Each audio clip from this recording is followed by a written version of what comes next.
back in and give you my progress report. Well, hello, Jimbles.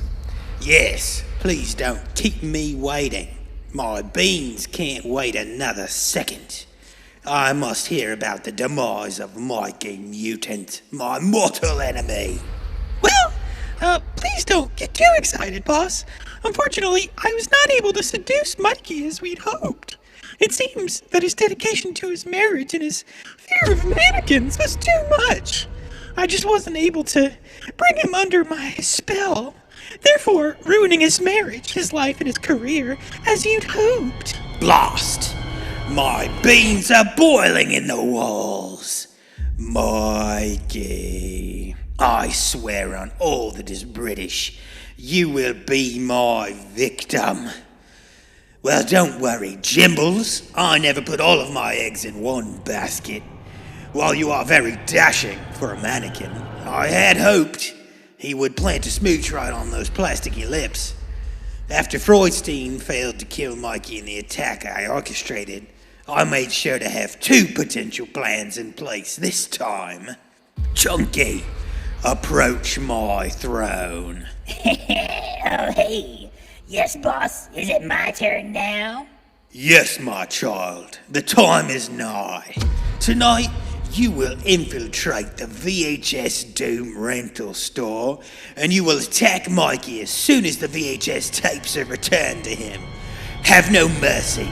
Kill with swiftness. Of course, boss.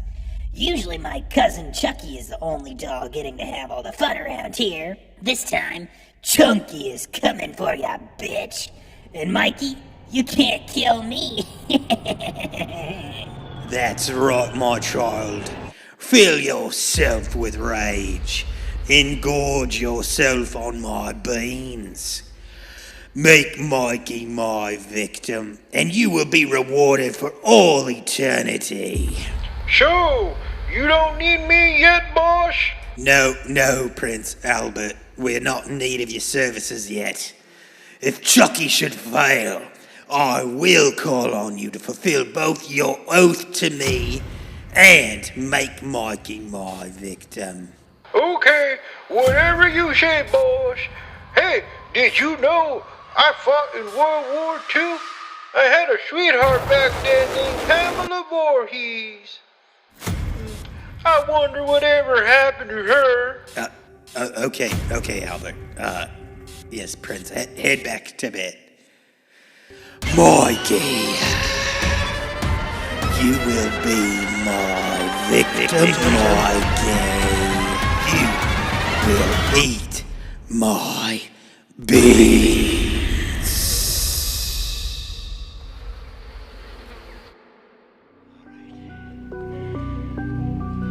What's up? Who's next? Huh? How about it? Who wants some? I am the devil, and I am here to do the devil's work. We all go a little mad sometimes.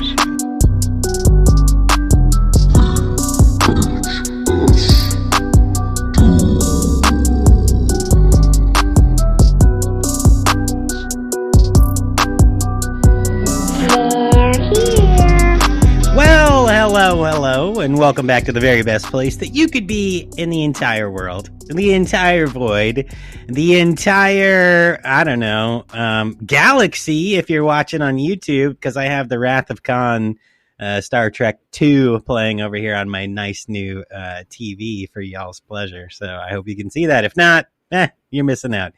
So this is the VHS. What's up? I said, where'd your desk go? Where my desk is buried in tapes. We finally got an infusion of tapes. For YouTube, here's what you're watching today. Very cool. Yeah, Mikey's getting some. It's like I now have a VHS addiction, but I mean, it's the VHS Doom podcast and rental store. Hey, that's what's up, man. I'm sorry. We're gonna have VHSs, I guess. Yeah, what you got?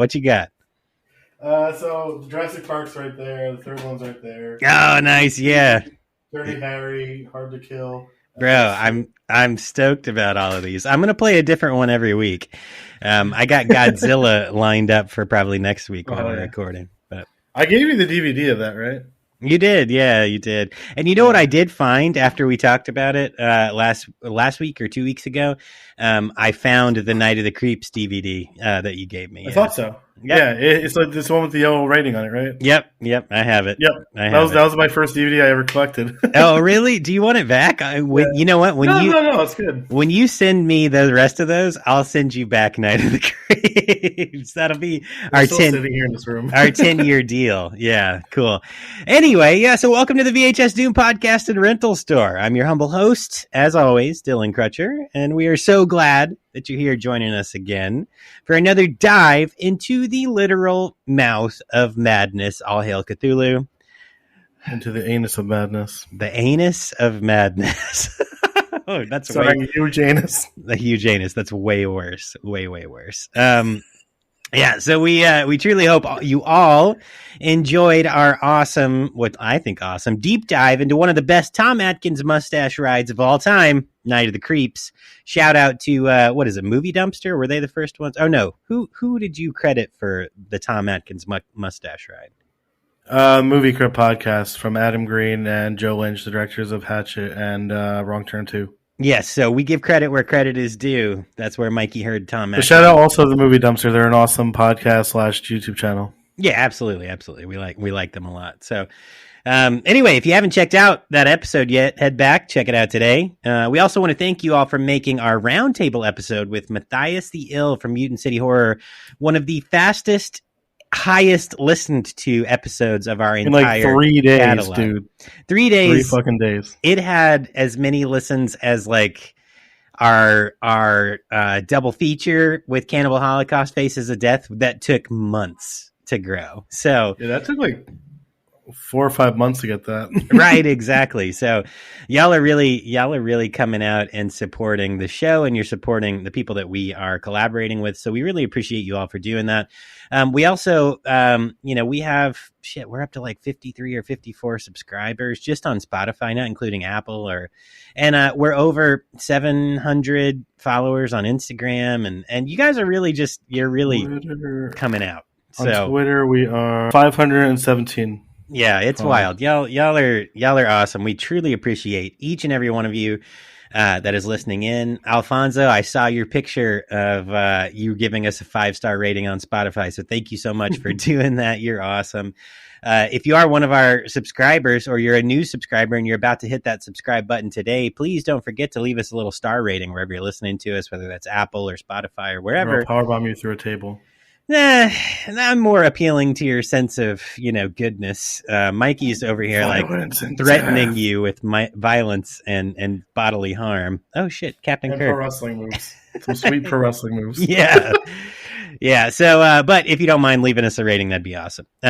As always, this week, I'm joined by my ever nefarious, dastardly, can-cracking, always awesome co-host. Oh, I already drank my Red Bull earlier today. Okay. All right. We might not get that today, friends. I have a water bottle here. It's already open, so there's nothing happening. He's just going to start shaking the water bottle in the mic later or something. But yeah, there we go. Mikey Mutant is in the house as always. How you doing? AKA Beef Juice Senior. Beef Juice Esquire Senior. Yes, Beef Juice Esquire Junior. Attorney at Beef is your son. Yeah. So wild. Otherwise known as Sammy. Yes. Holy shit. Oh man. Oh, hey guys, if you didn't know, I know we've said it a couple times, but we have a Patreon. So we have some really cool things coming down the pipeline. If you want to go get your very own custom rental card, numbered, and you want to be in the beginnings of those numberings. So go join our Patreon. It's $3 a month, just like we used to talk about a long time ago. $3 a month, 5 rentals a week. Well, back then you would make up different prices each episode, I think. Yeah, probably. That's probably true. I just made shit up. I still do.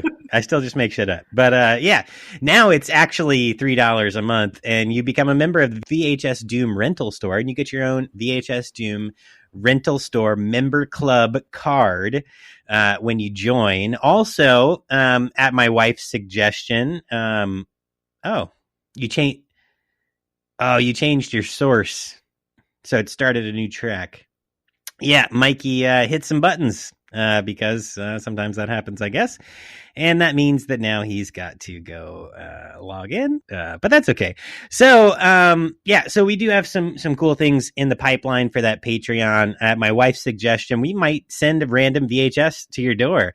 The random searching on Facebook acquired like over 100 VHS tapes just for like nothing because a lady was like, I don't want them anymore.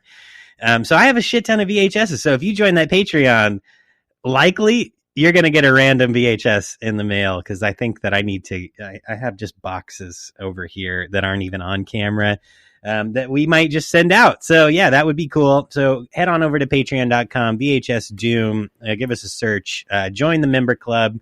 We'll get a VHS to your door eventually, and you'll also get an awesome member card. We might even start doing shirts for members. 10-year shipping. We might. I think we started at one level, $3 a month, but we might start doing multiple levels where, like, maybe a higher price does get you the VHS to your door, or maybe it gets you a shirt.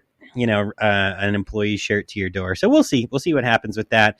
But we really, maybe if you get the $1 one, you'll get like a 10-year shipping on the shirt. Yeah. If you get like a $1 a month membership, then we'll just spit on you. and call you names if you're into that kind of stuff. I don't know. We'll see.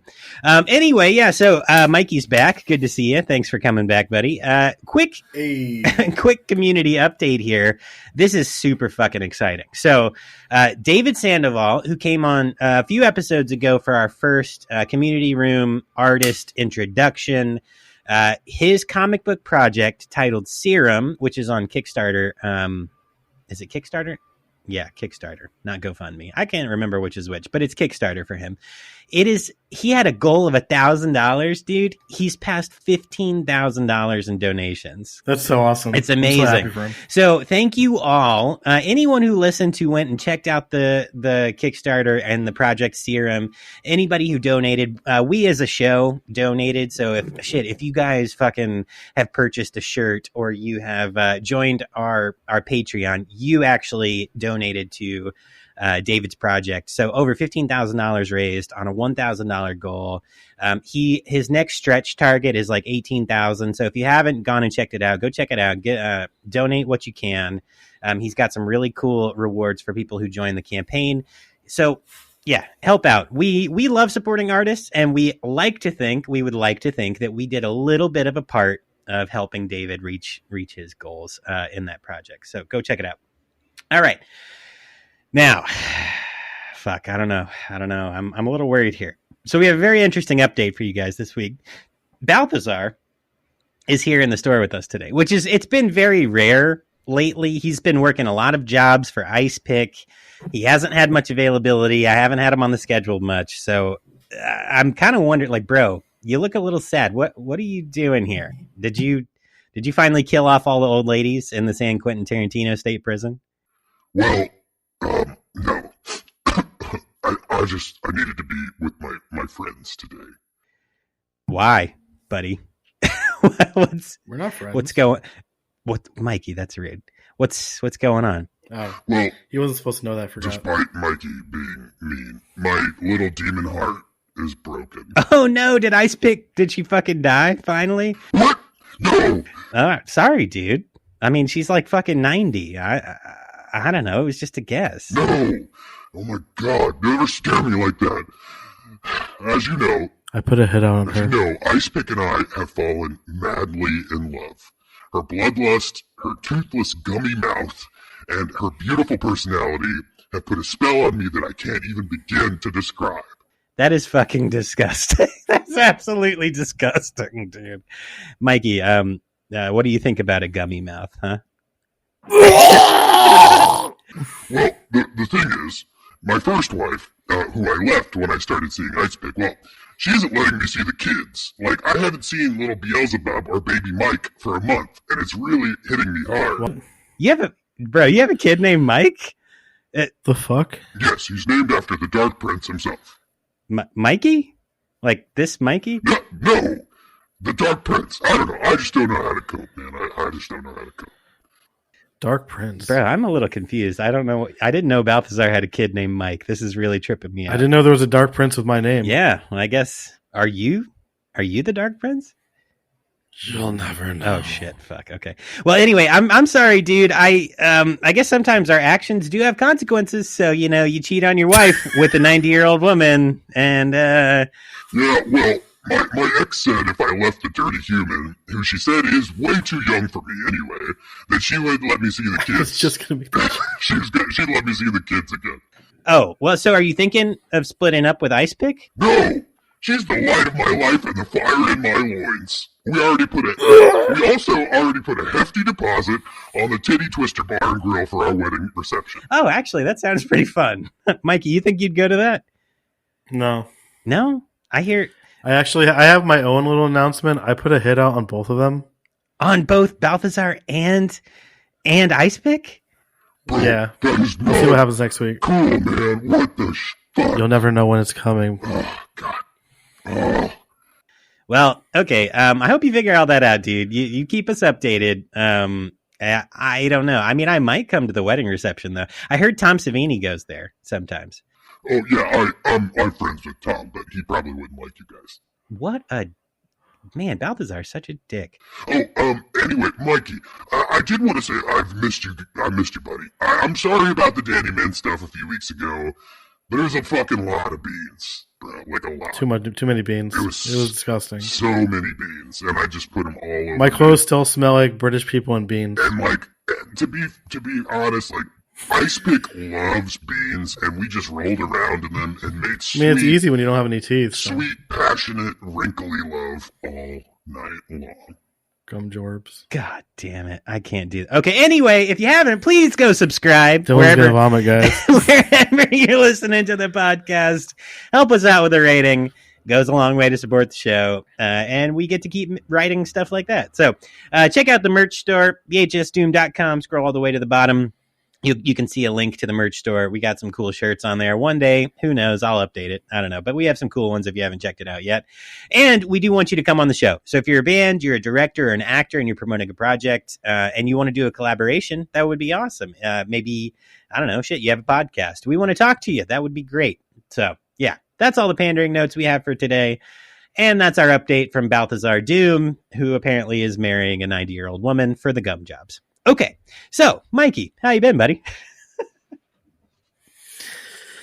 Scarred for life, apparently. Yeah, no, I've been good. I got a few movies here from Orbit DVD I wanted to talk about. Nice. Okay. Also watched a bunch of stuff, and I think I announced last episode for Night of the Creeps that my wife is pregnant. Yeah, you did. Congrats again, man. If you guys haven't heard that, thanks, dude. Papa Mikey has got you name him Mike Jr. this time? Prince of Darkness? No. Oh, okay. Baby B number 2 is coming. Baby Beans? All right. So Baby B. I know, I'm kidding. Okay. So first one was a recommendation from Dylan. Nice. Luther the Geek. That's what's up. From 88 Films from their Slasher Classics collection. I love that cover. I love that one. Yeah, it comes it comes with the original cover too. Oh, the yellow one? No, it's this one. Oh, yeah. Where he's like in yellow. Yeah, that's a great cover. Yeah. I love that. Next one is Scarecrows. Nice. 1988 from the same slasher collection from 88 Films.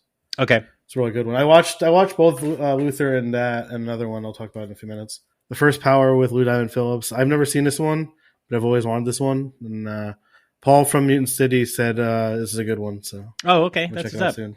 Yeah. Sleepaway Camp Part 2, my favorite one in the series. I haven't watched that one. I've seen the original. And Bruce Springsteen's sister plays Angela in this one. Really? Okay. Yeah. And then I had to get Sleepaway Camp 3. Didn't have this one. This is from the same 88 Films slasher collection. Okay. The Shout Factory or Scream Factory one is out of print right now. That's why I got that one. Because it was fairly cheaper, and I love 88 Films. Okay, yeah. We got the Forgotten Gialli set, which comes with Death Carries a Cane, Naked You Die, and The Bloodstained Shadow. The Bloodstained Shadow and Death Carries a Cane are two of my favorite Gialli of all time. Yeah. Okay. It's great to have those on Blu-ray. And then the thing I'm most excited about is this 11 film set of Coffin Joe movies. Oh, yeah. Brazilian horror movies. Yeah. From Arrow Films. It's in a hefty box set. Yeah, that's what's up, man. Yeah, I'm going to dig into that soon. But I got those from Orbit DVD. They're a store and an online store. I think they're in North Carolina, if I'm not mistaken. Awesome. Hey, you know what? We should figure out how to actually become like distributors. That'd be cool. We should do that. That'd be fun. Create a whole company. We'll call it VHS Doom. So then I watched, since I already talked about two of them, I watched Night of the Scarecrows. Or not, damn it. I think of not Night of the Scarecrows. I'm thinking of the TV movie. No, Scarecrows from '88. Okay. This one is pretty much like these criminals do a bank, ex-military criminals. They do a heist, and then they crash land in like this field, and then they start getting killed off by scarecrows. Okay. Luther the Geek, which Dylan talked about a few weeks ago, is about a freak guy from the carnival, and he's eating people pretty much. Yeah. My favorite kills in the beginning we talked about before, where the old lady gets like her neck like eaten, like ripped out. Yeah, that was that was a great, an awesome effect. And then I also watched Death Carries a Cane from 1973. I'll read this is pretty. I don't want to really give it away, but a photographer witnesses a murder through a telescope, but couldn't identify the killer. She reports it to the police, but the other witnesses are found murdered. She may be the next target. All right. That's what's up. It's a great one. Typical black gloves, straight razor, gialli. Okay, cool. That's awesome, man. Yeah. So what'd you do? What'd you watch? So, never mind. Okay, so what did I do? I am starting to really get into all of these VHSs. The guy, let me give him a shout out. The guy that I bought my VHS player. If you're watching on YouTube, you get to see my little TV/VHS setup over here. You told them that we have a show? Yeah, I did tell him that we had a show, and we were kind of talking about. We were talking a little bit about like what he does. So he's actually he runs the page, which is it's called on Instagram Video Historical Society, and it's Instagram.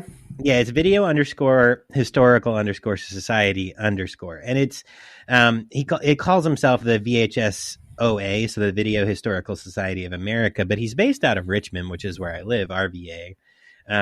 And so he collects and trades VHSs through, and there's apparently like a community of people in Richmond who are video traders, VHS traders. Oh, like nice. Yeah. So now that I've acquired hundreds, I've been kind of like thinking about doing that. And also, turns out he has business cards. Yeah, right. Well, it turns out he has a kid my age. Kid my daughter's age, not a kid my age. Your age. He's got a kid my daughter's age. So we were just chatting about like maybe hanging out and doing a little like play date. So, that might be cool. So that's kind of like personal life stuff, like just meeting people who are into the same stuff that we're talking about, which is awesome. So I'm really stoked about that. At work, I took over a new location. It's actually going really well. I'm stoked to be doing it. So it's good. Life's good. Life's good right now. It's busy. It's really busy, fucking busy as shit. But I feel like it's busy for everybody. So that's just. I forgot to tell you, I'm going to be going to the archive next week, I think. We follow them from our Instagram on. Yeah, they're awesome. And they're owned by Vinegar Syndrome, the boutique label. They are getting a lot of cool VHS tapes in currently. Oh, that's one of the reasons why I'm going there. Yeah, nice. I saw some. Yeah, cool they have an stuff. awesome, like even just Blu-rays and DVDs. They have an awesome imports and use section. Yeah. Like they sell all the other like companies like Arrow and Scream Factory. Yeah, there's their own stuff. Yeah, but then in the back, like in the back of the first floor is is the third floor? No, there's a basement. So I guess the first floor when you walk in the back, they have a giant news section. It's awesome. Oh yeah. Okay. I usually hit up there and then the import section too. Nice. Yeah. So if I ever come visit, man, we're gonna go together for sure. We gotta go. Yeah. Yeah. So what did I watch? That's what I did. What did I watch? I watched 2. So this week, the first thing I watched was actually it's called Evil Ed. It's from 1995. I've heard of this one. I've never seen it. It's Swedish, I believe. It's by Anders Jacobson, and it's on Tubi. Jorgen Dorgan. Jorgen Dorgan. It's on Tubi. As always, Tubi, sponsor the pod. Holy Arrow put it God. on Blu-ray not too long ago. Nice. Yeah, so it's interesting because the premise is that it's a film editor when they still made movies on film and edited on film. And he is employed originally as like a historical preservationist who edits films for like a historical whatever. But he is a part of a company that also has a wing that is horror films, and he gets transferred to the horror film department, and he has to edit some of like the most gruesome like films. And it's called Evil Ed because the editor's name is Ed, but they put up the Evil Dead 2 poster everywhere throughout the film. So you keep seeing Evil Dead 2, Evil Dead 2, Evil Dead 2. It's obviously like an homage, to a lot of styles of Isn't the name horror. of one of the characters in Fright Night Evil Ed? Oh, I don't know. That's a good question.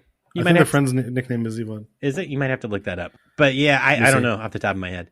But yeah, so that was a lot of fun.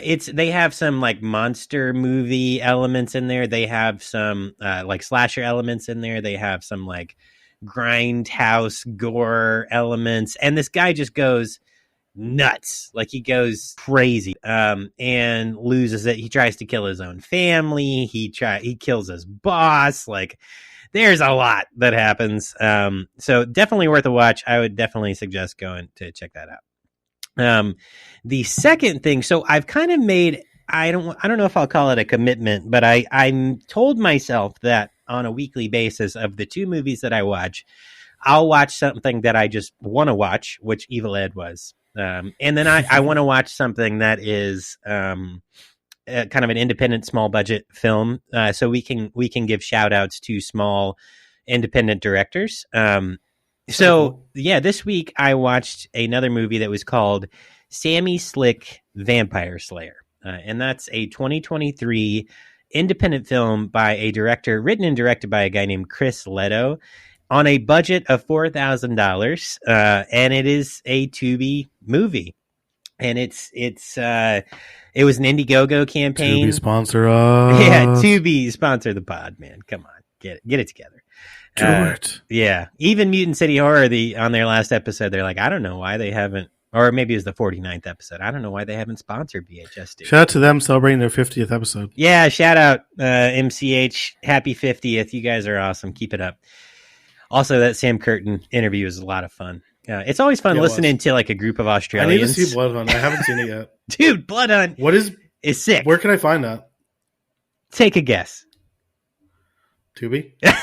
Yeah. Sponsor the show. Sponsor the pod. Yeah, for sure.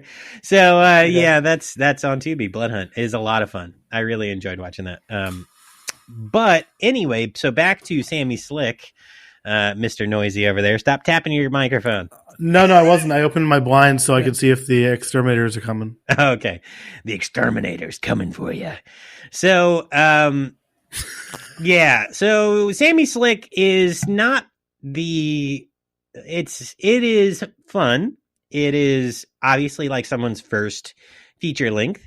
It has a cool cast. It has a cool premise where a guy is a vampire hunter and he's employed to track down and hunt vampires and kill them. And this scenario takes him and his assistant into the seedy underbelly of strip club vampires. So it was goofy. It was funny. And it obviously was the first directorial efforts that I could tell in a feature length film of this individual, Chris Leto, and I want to support it. So if you are listening to this, and once again, I've been in talks with this movie called Vampire. We are actually, they just messaged me yesterday about when we're going to get them on the show. And I think that's actually going to be our next episode, Mikey, that we record. So I'll fill you in on that a little bit more. But if you have a small independent production company, or you are an independent director, and my mic was muted. You're good. And you want to come on the show to talk about your film, you're more than welcome. But if you're busy and you don't think you have time for that, if you would just like me to watch it and give a quick review in this segment of what we watched, shoot me an email, vhsdoom@gmail.com, or you can shoot us a DM on our Instagram at vhsdoom. Or on X/Twitter. Yeah, you can reach out on X or Twitter as well. Mikey monitors that. So if you want to reach out to us, let us know. We can add these into our list. That would be a lot of fun. So I didn't realize the mic was muted, and the whole time I've been saying that the movie behind you is really, really distracting. Oh, is it? I keep seeing Captain Kirk on the screen. Yes. I'm here to fuck with you, buddy. Yeah, okay. No. Wrath of Khan, man. Wrath of Khan. Yeah, that's a very young Christy Alley. I don't know if you can see Rest in peace. Yeah, rest in peace. All right, so that's it, friends. That's what we did. That's what we watched. Now, let's get you checked back in from last week. So, it's that time again. Last week, we sent you home with quite a fun list of films after our Night of the Creeps episode. First, we sent you with Night of the Comet from 1984 by Tom, I think it's Tom. And Paul from Mutant City also helped us pick out some, too. Eberhardt. Did he? Oh, yeah, he was listening in on that one. Yeah, I kind of forgot. He was one of the audience members, yeah. Yeah, he was in the live. Another perk to our Patreon, guys. Yeah, on our Patreon, we do announce when we're recording, so you guys can come join. So Paul from Mutant City, who is one of our Patreon members, did join in and helped us with this list, and you guys can do that too if you join Patreon. Second, we sent you home with House from 1986 by Steve Miner. We sent you home with Galaxy of Terror from 1981 by Bruce D. Clark. We sent you with Bucket of Blood from 1959 by Roger Corman. And lastly, for the family, which I thought was a family film, we sent you home with The Last Unicorn by Arthur Rankin Jr. and Jules Bass. Now, I will say a caveat there with The Last Unicorn. It's a kid's film from 1984, I believe. But I was filled in and I was informed by the Doom Generation podcast girls that they covered that Last Unicorn on their show, and it actually doomed them. They said that it doomed them because it has tree titties and it has fairy titties. And I love them. It has a big red demon. Big red bull or some shit. I don't know. I haven't watched it. I told them we said hi on their last live stream. I was in the chat for their last live stream. Nice. That's what's up. Yeah. So I did not let my daughter watch The Last Unicorn. And if you let your kids watch it on my suggestion, sorry, you've been doomed. No, it was my fault. I'm sorry, guys. No, it's all good. It's all good. It's all good. I haven't seen it in ages, my bad. And I knew Dylan got the VHS tape of it, so I just said that one. Yeah, I got it. Whatever. It's all good, man. All right, so Mikey, how's everything looking this week? Do you hear that? Hi, Mikey! What the fuck? Holy shit! Oh my god, what's happening? What the fuck? You can't hurt me! What? Who is that? Get out of here, Chunky! Get out of here! What the fuck is it? I'm Chucky. I'm your friend till the end. Hide you, bitch. Oh my god! What is this like? This is like Walmart Chucky? What is happening? I'm Chucky, bitch. He looks so close, but so not right. What is it? Oh, he just ran away. What the fuck kind of... Oh my god. I think the lore with Chunky is that you have to stab him through the dick to kill him. There's something about maybe his heart, but it's Walmart, so it's his dick, actually. What? Okay, so what I think just happened, because that was a lot, I think we were just attacked by an off-brand Walmart version of... I took a picture of him. Chucky, named... Oh my god, that's horrifying. Named Chunky. Chunky. He left a note here. He left a note here. He said, Mikey... I'm tired of you impersonating me, you dumb bitch. Holy shit. That was one time in 2008. Leave me alone. Oh, he's so rude. And he signed... It was almost 20 years ago. Leave me alone. Oh, yeah? No, he signed it. Let's see. He signed it. Ray Charles Chubbers. Okay, got it. Weird. Holy shit. I guess he goes by Chunky as his nickname. All right, well, it looks like the tapes are all over the place. Like, what happened? Are they okay? Are we okay with tapes here? Does anything? I don't have them.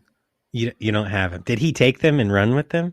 He took 3 of them and they like pulled my intestines out and wrapped the other 2 in them. Oh shit! Do we need to get a Scabby Man visit? So I have the comet in the house right here. Yeah, but you're bleeding out currently. Hey, Scabby, it'll give it a little bit of artwork on it.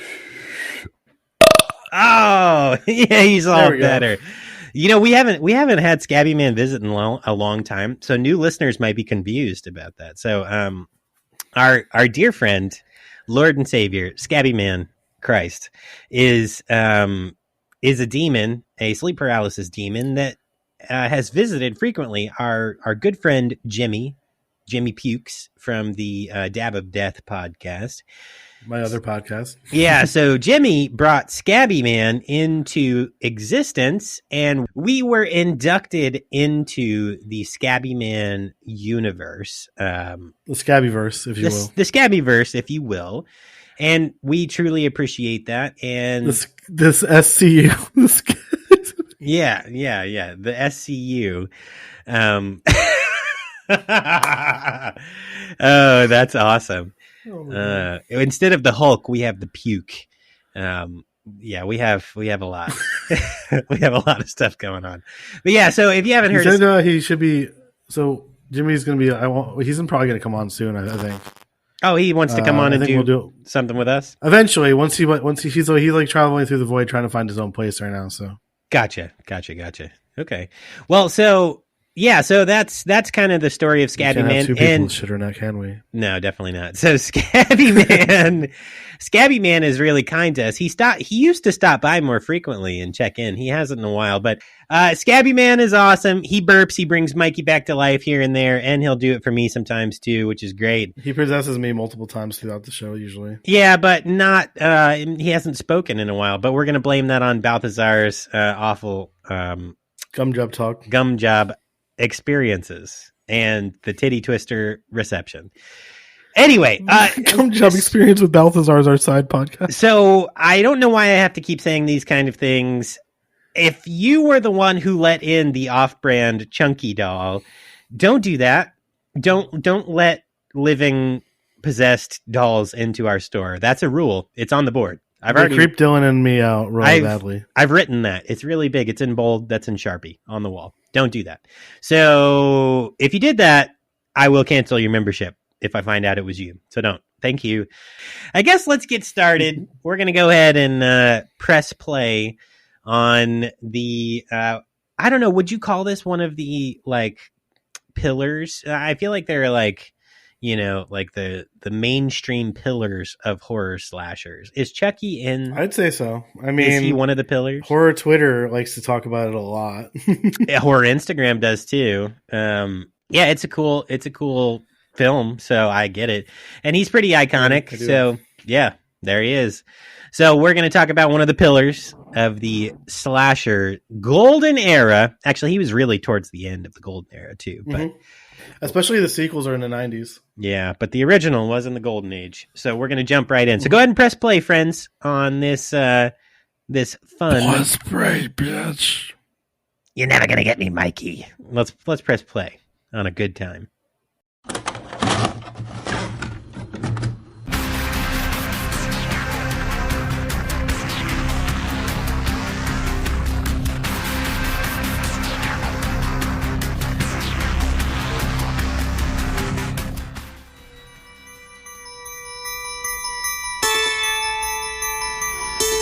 Everyone has a birthday they'll always remember. Can we open my presents now, Mommy?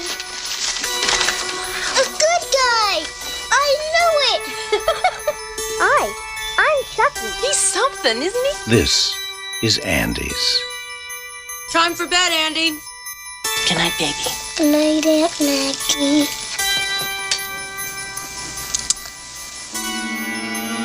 Good night, Chucky.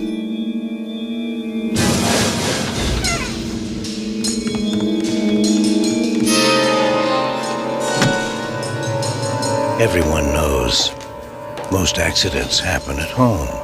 How did that happen? This is no accident. Andy? I'm Detective Mike Norris, homicide. Andy! Miss Peterson's dead, Miss Barclay. She fell from the kitchen window. Someone's moved in with the Barclay family. And so has terror. Mommy, I know who was on the counter. Andy! Who, Andy? Chucky. Nobody believes you about Chucky. He came alive in my hand.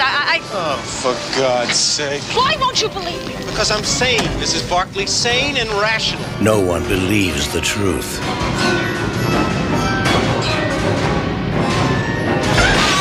Or lives to tell it. There's nothing nice about murder. And there's nothing innocent about child's play.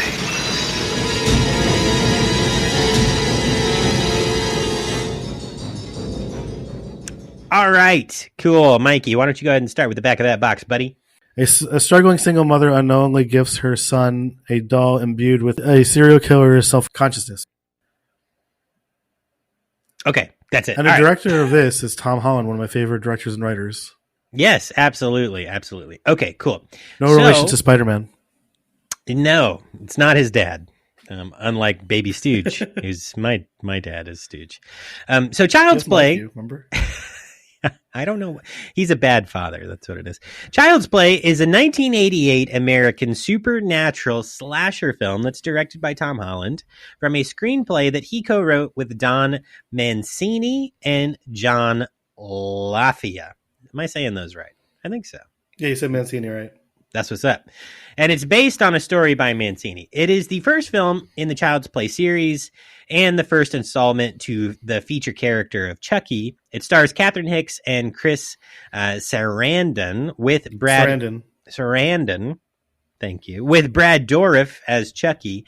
Brad Dourif, who I didn't even realize until this watch through, which, I mean, I haven't watched this film in a few years, but I've really gotten into Lord of the Rings, and he plays old what's-his-face. God damn it. I can't think of his name now off the top of my head. What's his face? That's my favorite new character. Wormtongue. He plays old. What's his face? I'm an old man, bro. He's in everything. He's like a really. That was one of my notes. Yeah, I'll just say it now since we're talking about him. But he's one of my favorite character actors. Yeah, he's really good. He's a really good character actor. So Child's Play was released. Oh shit. Yeah. So Child's Play follows a widowed mother who gives a doll to her son, unaware that the doll is possessed by the soul of the serial killer. Child's Play was released in the United States on November 9th, 1988 by MGM. It grossed more than $44 million against a production budget of just $9 million. Definitely in the golden age of slashers there. Along with the film gaining a cult following, the box office success spawned a media franchise that includes a series of 7 sequels. I'd say it's on the tail end of the slasher craze, though, 88. Yeah, but the golden age was like the early 80s. It's true. Tail end, but it made golden age money, man. It did. True. Very true. Yeah. So the box office success did spawn a franchise. It's 7 sequels, one of them being a television series. It has, tons of merchandise, which Mikey's got right there, comic books, and a reboot film of the same name. Don't watch that shit. Which was garbage. Released in 2019. Oh, yeah? I haven't. It's horrible. It's trash? Okay. Child's Play. AI Chucky, pretty much. For real? Oh, gosh. Awful. Yeah, it's like Chucky's like just an AI gone bad. And Audrey Plaza's in it. I love her, but that didn't save the movie at all. She played the mom in it. Yikes, that's tough. Well, so Child's Play was distributed by MGM, although the rights to the series were sold to Universal in 1990, beginning with the sequel Child's Play 2. MGM retained the rights to the first film and, as such, distributed the 2019 reboot. So, womp womp. Okay. What's his little wife girlfriend's name? Is it Megan? No, Megan's a different doll. Tiffany. Okay, gotcha. Megan's a whole different movie. Yeah, it's another doll movie. She kind of looks like him a little bit, right? Anyway, So all dolls look the same to me. My sister had a porcelain doll collection, and it just made me shit my pants every time I saw it. So I'm not a doll fan. I don't do dolls. You should watch Stuart Gordon's Dolls. It's a good movie. I don't know. I'm not a big dolls freak me out. You love Stuart Gordon and Brian Usna, though. I do. I do, but dolls freak me the fuck out. So I don't know. That's the best part of horror, then. No. Yes, I guess it is. Yeah. But like, I mean, most movies honestly don't scare me, but dolls and mannequins are like a thing for me to not watch. Right, exactly. Which is why Rumbles Jimbles was so intense to have in the store last week. I'm still sorry about that, but she's not getting her money from the lawsuit. I'm just gonna say I know she canceled the lawsuit, but I think she had a little crush on you. I think that's the thing. So she just wanted to talk to Mikey. But anyway, let's jump back in. We're getting off on, now I know why those guys call their show Tangents of Horror, because we just be off on tangents on a horror show all the time. Shout out to them too. I love them too. Yeah, they're a great podcast. All right, so continuing, the screenplay here in this film was by Don Mancini, John Lafayette, Tom Holland. The story was by Don Mancini. It was produced by David Kirshner and starred Catherine Hicks, Chris Sarandon, a bunch of other people. The cinematography was by Bill Butler. It was edited by Edward, Warshilka, and Roy E. Peterson. Yeah. The music was by none other than Joe Renzetti. Which I believe we've talked about on this show a couple times, I think we might right? have. Yeah, I think so. Yeah, because he did the music for Basket Case 2. He did Frankenhooker. Yes, we talked about him definitely in Dead Frankenhooker. and Buried. Yeah. A lot of good ones, yeah. Yeah, definitely. Basket We have Case talked 3. about him. So good stuff. And then lastly here, it was an 87-minute runtime put out on November the 9th, 1988 with a budget of $9 million and a box office of $44.2 million. Now, this week, I'm really enjoying it's all right. We have a lot of information to cover this week because obviously it's Child's Play 1, which has 7 sequels. So there's a lot to talk about. So I have been really enjoying our segments where we go through the plot and we talk about our individual notes. I think we can do that. I think I will run through the plot very quickly. I'll read through it straight through. Mm-hmm. We will talk about our notes of interest afterward, and then we will jump into production notes from there. Yeah, because we both have a lot of notes. Yes. So let's just do that, and then we'll have our discussion. So really quick plot read through for you guys. So Detective Mike Norris chases fugitive serial killer Charles Lee Ray through the streets of Chicago and into a toy store. After Ray is abandoned by his accomplice, Eddie, he's shot by Norris, and he's dying. Eddie Caputo. Ray performs a voodoo chant to transfer his soul into a nearby... give me the power. Good guy brand talking doll. The store is struck by lightning and explodes massively, and Norris finds Ray's lifeless body next to the doll after Norris is thrown through a box, a whole tower of toys. That was pretty fun. I love that opening to the movie. Yeah, honestly. It's so extreme. Widow Karen Barclay's 6-year-old son Andy, who we cut to and is making a ridiculous breakfast, wants a good guy doll for his birthday, but she cannot afford one. She later buys a discounted good guy doll from a homeless peddler behind her work, and Andy is delighted to receive it. The doll refers to himself as Chucky. That night, Karen's best friend Maggie, who is babysitting Andy, is attacked by She Chucky, gets what she deserves, causing her to fall out of a window. So mean to him on his goddamn birthday. I think I might have put that note in too, actually. She was just mean. So Norris considers Andy to be a suspect, but he claims that it was Chucky. So the next day, where does his hand go? Up your pants, maybe? Andy skips school and takes the subway into a sketchy neighborhood in Chicago. Chucky sneaks into the home of Caputo, that he is hiding in, and kills him by using a gas explosion as revenge for abandoning him. That was so cool. That was a good explosion. They do some good explosions in this movie. Andy is again considered a suspect and admitted to a psychiatric hospital. Back home, Karen discovers that the doll has been moving and speaking on its own without batteries. Chucky violently comes alive and attacks her before escaping. Karen goes to Norris, but he does not believe her. She finds the peddler for more information, and she's almost assaulted. Norris saves her and forces the peddler to admit that he stole the doll from the destroyed toy store where Norris killed Ray. Norris is still skeptical, even though Karen tries to warn him that he's next after Caputo. Sure enough, not too long after, Norris is attacked by Chucky. He shoots the doll, whose wound inexplicably bleeds and causes pain to the doll. Chucky escapes to his former voodoo instructor, John, demanding answers. That was crazy. Yeah. John informs him that the longer that his soul remains on the doll, the more human, quote unquote, the doll will become. He refuses to help and is subsequently tortured by Chucky with a voodoo doll, forcing him to reveal that in order to escape the doll's body, he must transfer his soul to the first human he revealed his true identity to, which was, in this case, Andy. Chucky leaves for Andy as Karen and Norris find a dying John. Before dying, John tells them that to kill Chucky, they must strike his heart. Chucky arrives at the psychiatric hospital and kills Andy's doctor with an electroshock therapy device. That's a wild kill. I like that one. That was so cool. Andy flees home, where Chucky knocks him out. As he prepares to possess him, Karen and Norris arrive. Chucky stabs Norris, but Karen and Andy set him on fire. A horribly and cool-looking burned Chucky attacks again, but Karen shoots him, blowing his limbs and head off. Norris's partner Jack arrives, refusing to believe the trio until Chucky's body bursts through a vent to strangle him. Norris shoots Chucky's body through the heart, finally killing him.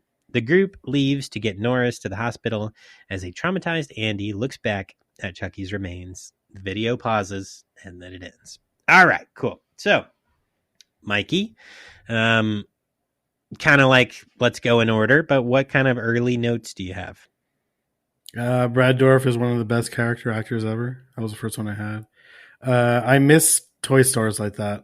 I miss like real toy stores, honestly. Yeah, absolutely, man. They're really it's. There might be like two of those kind of things in my town. The rest are just big box stores, and I hate that. Yeah, for sure. Mm-hmm. Then I put, why is Chris Sarandon's character Mike wearing a turtleneck under his sweater? Okay, yeah. I mean that it was like 1988. Yeah, I have another one. How did Chris Sarandon's character survive the store blowing up? That was a pretty big. And how is okay? The other question, part of that, I was going to say I didn't write down, was how did Chucky like survive that? It's a good question. Yeah, the fire and everything. I mean, I guess fire killed him at the end. Well, no, well, he didn't get burnt at all, so maybe he just ran out. But I have questions like that too, right? So some of mine in that section, are kind of, it's funny because it's similar. So I also had an outfit note. The Strangler's outfit was fucking hilarious because he's wearing like like that turtleneck under like a stripy like suit coat with really bright white shoes. like bro, 88 was wild. They were dressing wild. And Dorf had like the longest hair too in that movie. Yeah, he did. And then I put, oh shit, the Strangler is Grima Wormtongue. So that was neat to see. Like I never noticed that. There's another good movie directed by Toby Hooper he's in. It's called Spontaneous Combustion. Oh yeah, okay, yeah. Mm-hmm. I put a couple notes on location. So Wabash and Van Buren in Chicago. I was kind of wondering where this was, and it's actually it's close. It's close. It's like a little south of where Cabrini Green was by like, I don't know, maybe like 10 minutes. So that's why it has like, some similar look. And I did like that they were showing off Jimmy Didn't Wong. Alfonso talk about that in his message to you? Yeah, he did. How it looks like a similar setting, and it is. Especially when Andy goes randomly just to like Eddie's house. Right. Which, I don't know are we getting too far into it right now, or? So I had some notes on that too, but yeah, let's. I just got a couple more in this beginning bit. So I do too, actually. Yeah, I did. I wrote down Jimmy Wong's Cantonese food. I thought that was pretty cool. That they were showing off. That's a very famous. Restaurant. It's closed down at this point, but it was open, I guess, for like 50 years or something like that. So that was a really big spot, or cool spot in Chicago. What do you have next? Okay, so how old is Andy and why is he in daycare? It's one of the things I was confused by why she said that to her boss and not saying like he's in school, because another part they talk about him skipping school. Yeah. Next one is her boss is a dickhead. Yeah, her boss. Like her friend who works with her clearly said that like she can cover for her. Right. And like honestly, we've both been managers before. Yeah. If someone's coming to us telling it's her son's birthday, yeah. And like the store clearly isn't that busy. Like, come on. Yeah, you're gonna. It's easy to cut. It's easy enough to cover. He was just being a dick, like a big dick. Yeah, Probably had a little dick. That's yeah. Then I have when Aunt Maggie's taking Andy to bed, she hits Chucky against every part of the wall. That was funny. Yeah. Okay. Yeah. Then right after, my next note is, well, two notes are, Aunt Maggie deserved it. And then this goes with that one. Why did she treat Andy like that on his birthday? I know, bro. And then my other, yeah, go ahead. Yeah, no. Go on. Yeah, so I'm like right in that vein. Like you're gonna laugh when I read my notes because I feel like we think very similarly. So, first of all, oh my God, who is letting this child pour cereal? What the fuck? I know it was like his birthday. It's like 6:30 in the morning. Mom's not awake, so he's making her breakfast. But like, I'd be so mad to the mess I had to clean up. But it's fine. It's all good. It's nice. The peddler, when she meets the peddler, and the aunt is like, what? Yeah, did you steal this? And he's like, steal this. It was like super New York. So I like that. I guess it was Chicago, but it sounded New Yorkish. So how walking over here. Yeah, I did write. How did Chucky get back in a box? Because when his soul was imparted into the doll, it was out of the box. So I guess maybe once he became the doll, he put himself back in a box, or he climbed into one. But like the store blew up, though. That's the thing, right? That's so what I was confused about. Wouldn't the boxes have been like singed, burned? Wouldn't he have been? Wouldn't he have been singed or burned? And did the peddler find him and a clean box and then put him back in the box? And why would he not just like kill the peddler and like run away and just be a doll that was running around from the beginning? Why did he want to go home with somebody? I don't know. I'm confused by some of that, but it's all good. So I also put worst boss ever because, he was being a dick. And then when the mom walked in and she had like the doll wrapped up in like paper bags, she's like, "This isn't groceries." I was like, okay. Oh yeah, the other note I had was before the other one. It says Andy's mom needs to be nicer to him on his birthday. Yeah, right. She's like all the adults are just terrible to him. Like, here's some jeans and sorry. But I mean, she tried. She was really trying. She was just no. Like even like after her friend died and like she came back in, she starts like yelling at him. Well, that's some duress, though. Holy shit! No, I know, but like I don't know. You're an adult. You could not yell at your child because it's not really his fault, obviously. Yeah, but parents in the 80s, they were just like beating everybody. So like I don't know. Maybe this was like the nicest parenting you might have seen. I don't know. There's somebody else. And this is a funny note I had. Yeah, you're gonna like this one. Yeah, Sammy would have liked his dinosaur room. Oh yeah, for sure. Ari would like. Sammy's like super obsessed with dinosaurs. Yeah, Aria knows all the names, man.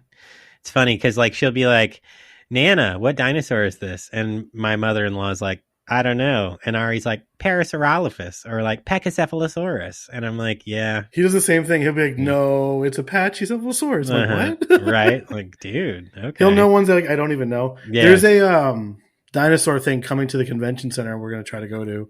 Nice. Called Jurassic Quest. Yeah. Oh, that'll be fun. He'll love that. Take pictures. A lot of animatronic dinosaurs. That's what's up. So my next notes, I put Chucky looked heavy as shit. So that doll was fucking you gotta lay huge. Off those carbs. Holy shit, bro! Like chunky. Yes, chunky. No, he was. Yeah, that's why he was huge. Like he was tall. Like he was as big as the kid. So when the aunt, that boy thick. That boy thick. So when the aunt was carrying the doll, it was like schmack, schmack, schmack, just like on everything, which is really funny. So, and then I also put that his aunt was kind of rude, and there are three more notes I have in the same section that so I put his aunt was kind of rude.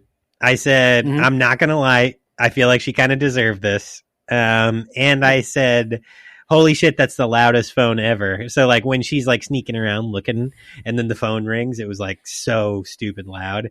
And then I did say she flew out of that window with so much force. Holy shit. And I think that's where I put under that one, but I accidentally wrote in your notes instead of mine. That's when I said I think she deserved it. Oh, did you put Aunt Maggie was a real bitch, LMAO? Or did I put Yes, that? yes, I did. Yeah, you put that? Wait, no, did you? I don't know. That sounds like either of us. But yeah. My last three are: if I was Andy, I would be too scared to pee in that random abandoned neighborhood at that age. And then I thought it was hilarious that Eddie Caputo was like sleeping with his revolver in his hand. Yeah. You know what, though? Some people do that, bro. So in Texas, so when Carla was in her internship, she had to do a rotation through a hospital. And there was a guy there that had fired, like he was in the hospital in intensive care because he had slept with a gun under his pillow and fired it in his sleep. So some people do that shit. Yeah. I don't know. That's terrifying, though. And then my last note from the whole thing, because I noticed that we had the same notes pretty much, but how does Mike not realize Chucky is alive when he witnessed him possess the doll? How does Mike not realize Chucky is alive? Like when Catherine Hicks' character Karen goes to him and says that Chucky bit her and like all this stuff, Yeah. he's like, yeah, right, but like he's there because he shot Charles. Right. He's there when the lightning hits the store. I mean, come on. You would think he would be a little more suspicious, but especially like if or all of a sudden, what's the likelihood of a lightning hitting a toy store? Yeah. And the doll's been saying, well, not the doll, people around the doll have been saying it's Charles Lee Ray. Like, right. And come on. And you saw Charles Lee Ray essentially like hugging the same doll. Yeah, it would be enough where I would be like, let's lock this doll. Like even up. if I was skeptical of like possession of dolls and stuff and voodoo, I think that like there's enough there to make me think. Yeah. Yeah. Something. Yeah. I felt bad when they put him in overnight psych ward. Yeah, that was a prison. That did not look like a psych. Like I've noticed through the whole series that Andy's gotten like a shit life just because of the stupid doll. Yeah, right. No, for sure. Even in the later ones when Alex Vincent shows back up as Andy. Yeah. No, I agree. I think that Andy got the shit into the stick. So some of my next notes do include that, right? One, I said, listen to your kids, right? So when the mom comes in and she's, after the aunt has gone out the window and she's just like, he's telling her the truth. Like, I'm trying to tell you the truth. Like, whether you think it's crazy or not, listen and let them explain. Like, holy fuck. Like, just be a little more understanding. I don't know. Even if it sounds kids wild. Kids do be saying ridiculous things. Kids do be saying stuff, but you can decipher a lot of things that are happening out of what your kids are saying if you just fucking listen to them. But it was 1988, I feel like since we're going to talk about like kids being weird, the other day when Katie took Sammy to the library, I was cleaning the house and she texted me saying that like, so me and him like to quote unquote wrestle. He likes watching wrestling and stuff. Yeah, sure. And he walks up to Katie in the library and says, "Fight me." Fight me, Ma. That's hilarious. Yeah, he was challenging her. Bro. Like a funny play fight. I don't know. You don't want to catch these hands, kid. That's I don't know. He hits pretty hard, honestly. Yeah. Oh my gosh. Yeah. I don't know. Our next kid's going to be a boy, so I'm curious to see what the differences are. Ari, I think we have like a week or two to find out for us. Oh yeah, nice. Yeah. That's exciting, man. It's exciting. Yeah, Katie just did the genetic test like last week, so nice. Okay, cool. Yeah, they're able to tell you early on that, so that's great. Mm-hmm. All right, so moving forward, so I please don't let your kid bring a life-size doll to school. Did you see how hard it was for that kid to carry that doll into the school? Like, it was hard enough. Even on the train. Yeah, it was hard enough for his aunt to carry it. So he's over there like, just like. I thought it was cute though, because like it looked like, I mean, obviously they did it on purpose. Yeah, he was carrying on a train like Chucky was telling him where to go. Yeah, for sure.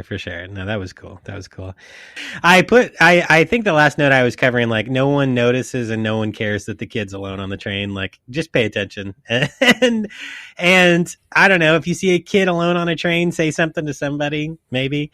Do I have that note too? I think I had a note like that. Yeah. I'm sure you did. So, oh yeah. Andy just goes on the bus. Well, I meant train, but just goes on the bus by himself and going through Chicago like nothing. Yeah, and like nobody on the train itself was like witnessing the child just going anywhere. Like, right? Yeah, especially like the farther you get into like the South Side or wherever they were going, like you would kind of he stands out Chirac. like a sort of stands out like a sore thumb. King Von was there.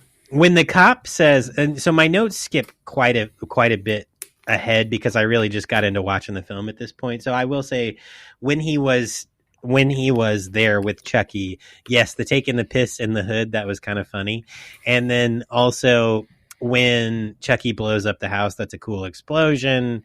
That was all fun. But when the mom, so my notes jump pretty far ahead. When Andy's already been put in the psychiatric hospital, and his mom, Maggie, right? I forget names. Karen.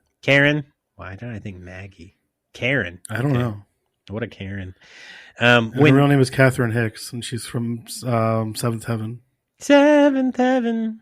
That has a the dad was a pedophile. Yes. This is why we're best friends. I know, man. So, so when Karen is deciding she's going to go out and look for the peddler, and the cop just says, God. It's always a Karen. God damn it. I felt the way he said that. I was like, I feel that. I feel you, bro. The peddler is nasty as shit. She almost gets assaulted. That was fucked up. But the cop comes and saves her. He also shows her that hideous bite mark from the doll that obviously should have been a dead giveaway. You would think so, but Norris is not the. For some reason, he's not that intuitive. He's kind of dumb. He's kind of a dumb guy. So I just wrote down. He's one of those Keystone cops. Crotch stab. I do love that segment in the car. Stabbing of the taint. Yeah. So when he's trying to stab Norris in the dick, that's funny. It's just Grundalectomy. Grundalectomy. Yeah, he's trying to vasectomy him. Actually, I think it's called episiotomy. No, isn't that? I think so. I don't fucking know. I don't really want to know. And I don't want to talk more about it. I don't. So I put grundulation. Bro's art is wild. So when they finally go to his apartment, to Chucky's apartment, and they see all the stuff. What was it? Furniture with hair and arms. But I don't know. His furniture, his art, I just don't understand what was happening. That, it seems so random. So you call him a serial killer, but you don't focus in on his serial killing at all. And he's more of a voodoo magician criminal. I don't know. I understand where they were trying to go with the van, having his partner waiting in the van. Oh no, the shit is happening. Is it? You can't hear me? You can't hear me? You can't hear me? Can you hear me now? I can hear you now. Good. Shout out Verizon, sponsored the pod. So, or was that AT&T? I think he's at T-Mobile now, I think. I don't think he's with Verizon anymore. That guy set himself up for life. But shout out to Verizon. They're actually better than Boost Mobile I used to have, so. Oh, you had Boost. Yeah, Boost was interesting. I had them for a little while. Since they got bought by Dish, everything went down, and I had to get Verizon now. So hey, Boost, don't sponsor the pod, you pieces of shit. So, the art was wild. I would be so mad if I was his landlord. If I walked in there after he died, and I was like, God damn it! Look. But what if he owned the apartment? I guess you could. I don't think he owned his apartment. I really don't think so. I think he was renting month to month for sure. With all the strangulations he was doing. Yeah, the strangulator. So I did also put Strangulator. Who the fuck would tell anyone where their own personal voodoo doll was? So yeah, at this point, Chucky makes his way into John's house, and I guess so. The line that Chucky says is, you shouldn't be so open about where you keep these things, even if I was your student, or some shit like that. So who in their right mind, John, you're an idiot. John, you deserve to have your legs broken, because who would tell a criminal strangulator where his personal voodoo doll was? Strangulator. I like how that's the thing now. We're going to call this episode The Strangulator. No, for real. Who would tell someone where their person, and then you just get your legs broken and you get stabbed? Get the fuck out of here. That is the biggest secret. You need to never tell anyone. Definitely not some random white dude that shows up at your house and you don't know who he is and he's dressed like a funky cat. Get out of here. No, absolutely not. Don't do that. Okay, I said I was so sad when Andy was crying when he saw Chucky coming for him.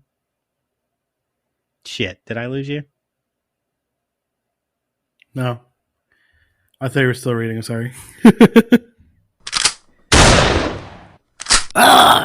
Okay, keep it together, man. Oh no, Chunky's back. Chunky's back. Oh no, not Chunky. Hi, Mikey! Jesus! He ripped off my head. Holy shit! Won't do you any good, Mikey. You can't hurt me. Ah, no, why not? Holy shit! Chunky, get out of here! I'm back. Oh, thank God. Okay. Hail, Scabby Man. Hail, Scabby Man. Holy shit, that doll is such a knockoff and still somehow so strong. Okay, yes. He sounds just like Brad Dourif. It's scary. Yeah, right? So weird. So I was really sad when Andy was crying. Like when he sat down and he's like, he's going to kill me. I was like, oh shit, that's just so depressing. The doctor kill was wild. And I loved when he just got electrocuted. And then when they changed the color of his eyes and stuff, that was cool makeup effects. I like that. I have the other head that has that in the other room because it came with multiple heads for this Ultimate Chucky action figure. Oh, yeah. Okay, cool. Nice. That's cool. It came with multiple weapons, heads, and it came with the little box. Yeah, nice. Cool. No, that's awesome, man. So does it come with like little batteries that aren't plugged in? Nah. That would be cool. That'd be cool. Nice. Oh, no battery slot. Yeah, so cute. What a fucking weird looking doll. I just don't understand why. I'm gonna kill you. Yeah, I believe it. Chunky. Shut the fuck up, Chunky. Chunky here forever. Holy shit. So I also said I only have 3 more notes and then we'll get into the next stuff. So when Chucky's going crazy in the fireplace, it made me laugh out loud. Like when he's like, it was hilarious. Stupid bitch. Yeah. I did like when they let Andy deliver the line, "This is the end, friend." I thought that was cute. Like, that's a cute way to have him say it. And then obviously it wasn't the end because Burnt Chucky is really fucking cool looking afterwards when he's trying to kill everybody. So yeah, that was fun. Those are the last of my notes. I feel like it's a fun fucking movie. There's not a lot of deep shit to write about in this film, but it's fun. It's definitely fun, and it's a classic. Did you have any final notes before we move into the production No, stuff? I already said mine. All right, perfect. Cool. So we got quite a few production notes, friends, so buckle up. Let's fucking go. According to an interview with Mental Floss, screenwriter Don Mancini first conceived the concept while studying as a literature major at UCLA in 1985. He wrote the first draft of the screenplay while he was studying film at Columbia in 1986. Mancini was inspired by the consumerism of the 1980s and the effect of marketing on children based on his experiences with his own father, who was an advertising executive, and the Cabbage Patch riots of 1983. Interesting. I've never read into that. I'll have to look more into that. Mancini's troubled relationship with his own father and his experiences of alienation as a gay man caused him to center the script around a child with a single mother and no father figure. He was also influenced by the Cabbage Patch Kids, the Trilogy of Terror, Magic, Poltergeist, the characters of Freddy Krueger from A Nightmare on Elm Street, and the Twilight Zone episode Living Doll. That's my favorite Twilight Zone episode. I was just talking last night at the dinner table with my family about that because my mother-in-law remembered that, and that's why she wouldn't watch Child's Play in the 80s. When Talking Tina, I think the character's name in the episode. Yeah, I love that one. Yeah. So the director... Wasn't Telly Savalas the dad in that one? Oh, I don't know. I couldn't tell you. You'd have to look that up. So the director, Tom Holland, has also affirmed that the My Buddy dolls, not Spider-Man, played a role in Chucky's design, with the writers even having to change the doll's name from Buddy to Chucky to avoid a lawsuit from Hasbro. Charles Band expressed interest in filming the script at Full Moon Features and later produced both Don Mancini's first film called Cellar Dweller in 1988. So good. Bro, I'm not going to tell anybody where or what it is, but I have a VHS of Cellar Dweller that is eBay bid on right now. Fuck off. Don't look for it. I just got the Blu-ray from Arrow in that Empire Films box set. It's only at fuck you. it's only like $3, man. So I'm all right. Yeah. Tomorrow it's gonna get bid on by somebody with the handle Best in the World. We'll see. Fuck off. fuck off. Anyway, so also the Puppet Master franchise. However, he did not purchase the rights to Mancini's script because it would have been too expensive for his studio to make. Initially, no other studios were interested. However, David Kirshner, who would produce all 7 films in the Chucky series, agreed to fund it. Kirshner, that's dedication. It is. Kirshner wanted to make a film about a killer doll after he read The Dollhouse Murders, and to branch out from children's entertainment after he produced An American Tale in 1985. We recommended that a few weeks ago. We did. Yeah, we did. Kirshner sent Mancini's second draft and his drawings of the doll to major studios and attracted more interest due to the success of An American Tale and his links with Steven Spielberg. United Artists won a bidding war to produce the film after the studio president, Tony Thomopoulos. Thomopoulos. He's definitely Greek. Papapopoulos. Papapopoulos, who would serve as uncredited executive producer there of the goes film. our Greek listeners. And MGM. Oh, well, that's fine. We probably only had like one. Probably my buddy Nick. He's probably our only Greek listener. Hey, Nick, I miss you. Haven't seen you in a while. Hey, Nick. Yeah. Hope you're good, buddy. Chairman Lee Rich realized that it could begin a long-running franchise.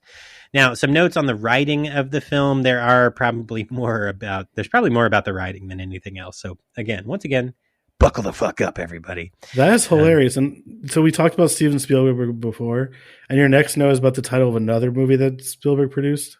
Yes. Called the same title. Mm-hmm.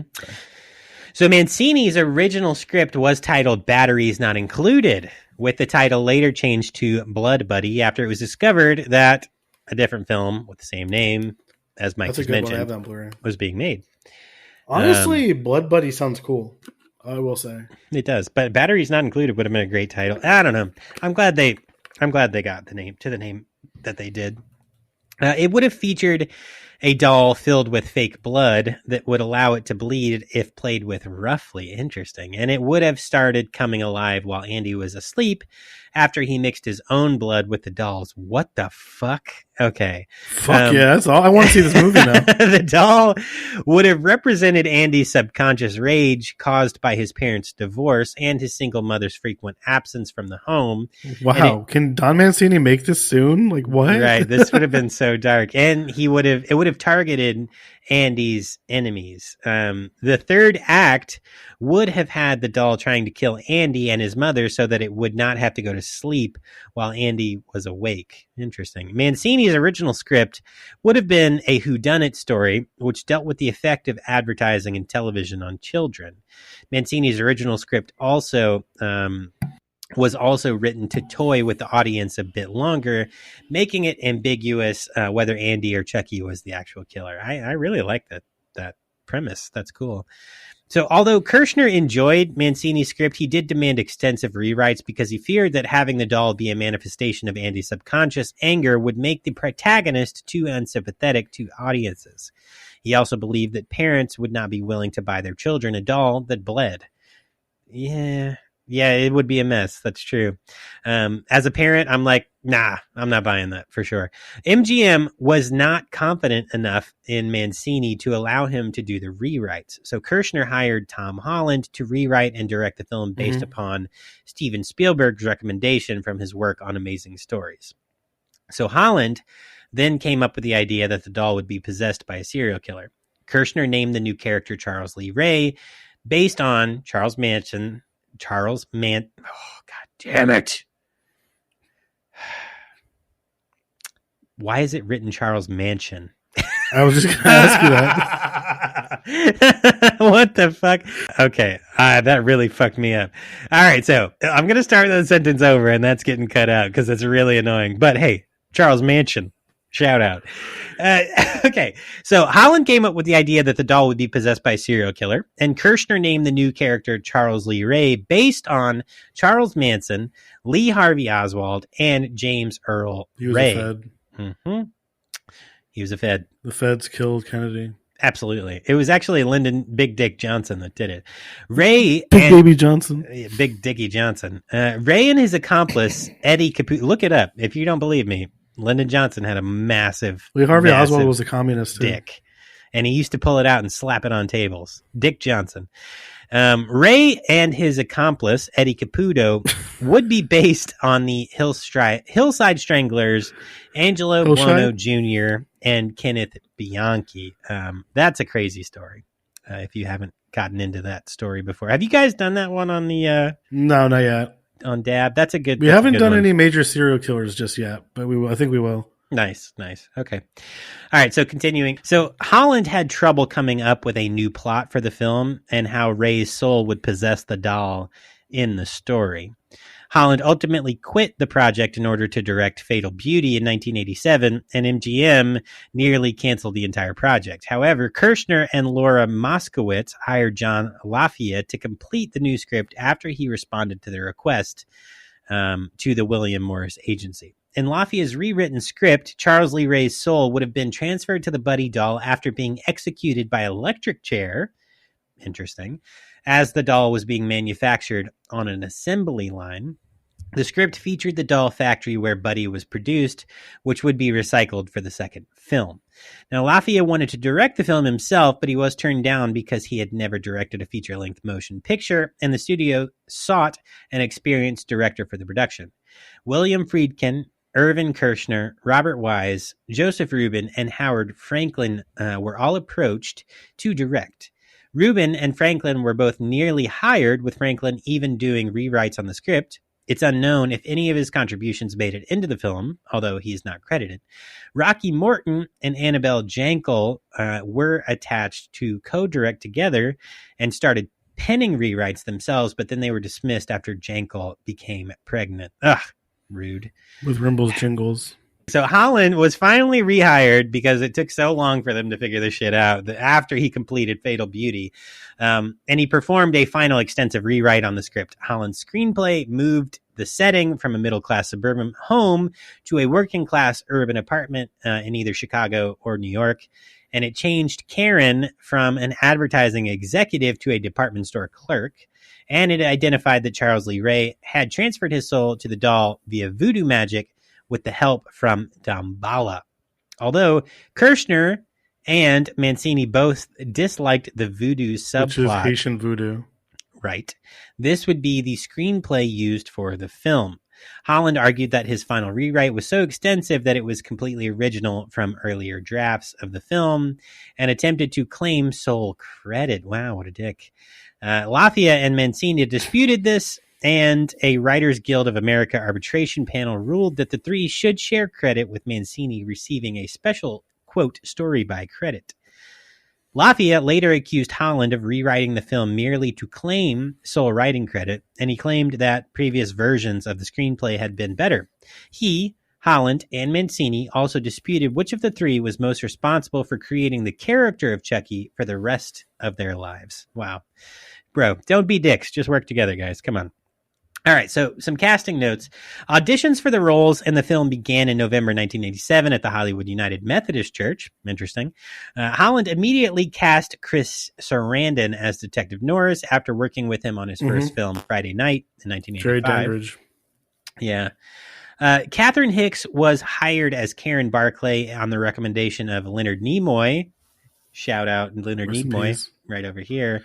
That's so funny. Did you pick it on purpose? No, I didn't, but I love that note's there.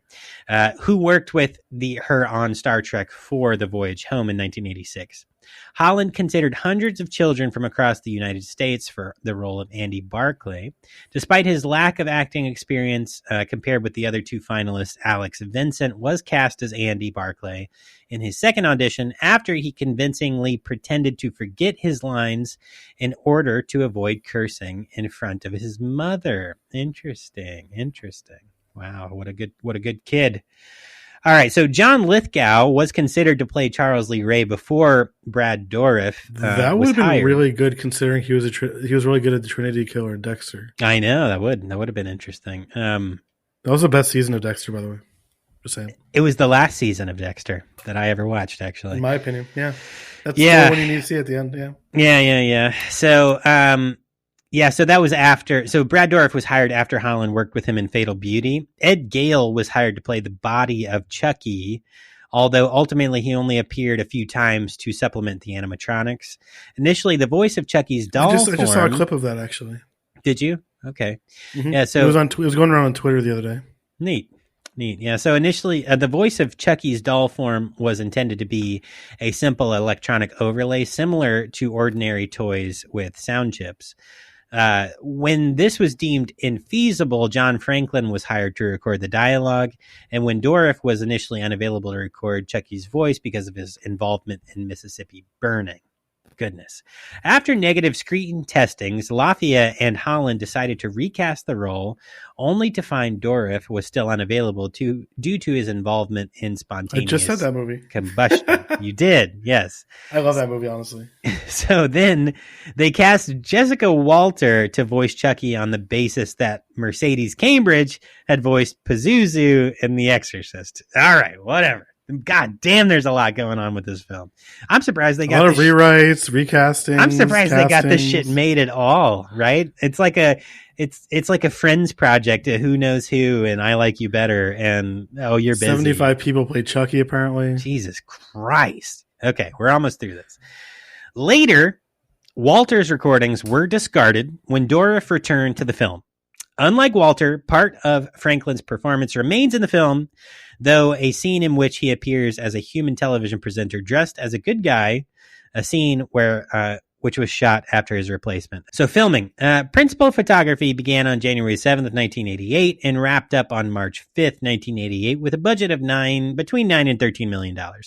Mancini and Lafayette never entered the set and were minimally involved in the production. Sad. Although Mancini claimed this was due to the 1988 Writers Guild of America strike, it was more likely because they feared they would not be welcome since the strike did not begin until several days after principal photography ended. Child's Play was filmed on location in Chicago. MGM and UA executives attempted to convince Kirshner to move the film's setting to California to cut costs, but he did decline after becoming dissatisfied with scouting trips to Oakland and San Francisco. The Brewster Apartments, a Chicago landmark located at Diversey Parkway and Pine Grove Avenue, served as the location of the apartment where Andy and Karen lived and is pictured on the film's poster. In-studio filming took place at Culver Studios in Culver City, California. The Playland Toys shop was filmed on 418 South Wabash Avenue, while Eddie's home was filmed at a North Chicago house that the city had condemned to be demolished. The department store Karen worked at was filmed at the Carson Peary Scott and Company building. Okay. Holy fuck. It's a lot of notes, guys. God damn. We're getting there. We don't have too much to go. The on-location filming was conducted in the winter with a wind chill reaching as low as negative 50 degrees. Holy shit. Forcing the production to rent entire rooms and park running station wagons near shooting locations as warming centers. The mental hospital, which Andy is detained at later in the film, was shot in the abandoned municipal contagious disease hospital in South Lawndale. And the Illinois Eastern Hospital for the Insane in Kankakee. For that scene, Holland got Vincent to cry by telling him that his parents were getting divorced because of him. Oh my God. Wow. Although Holland claimed Vincent knew he was lying, and Vincent also defended Holland as an adult, Kirshner did criticize Holland's treatment of Vincent and claimed that it at times, quote, bordered on cruelty to children. Now, Maggie's death was originally going to be by electrocution while taking a bath. The idea was abandoned and it was later used for Tiffany's death in Bride of Chucky. Chucky was controlled by a team of 9 different puppeteers led by Brock Winkles, who moved Chucky's mouth via radio control. Wearing a rig that captured his mouth movement, the others were in charge of operating the doll's head, face, and limbs. By Curse of Chucky, Chucky's mouth now performed by lead puppeteer Tony Gardner of Alterian Inc., I think you say it like that. I don't know. It was now operated via a radio control unit without the need for a rig, and the doll himself now required fewer people to bring him to life. For scenes where Chucky had to move around in wide shots, a little person actor in a life-size costume named Ed Gale would portray Chucky in scenes where the character is walking. The props on the set enlarged to fit the size of the actor.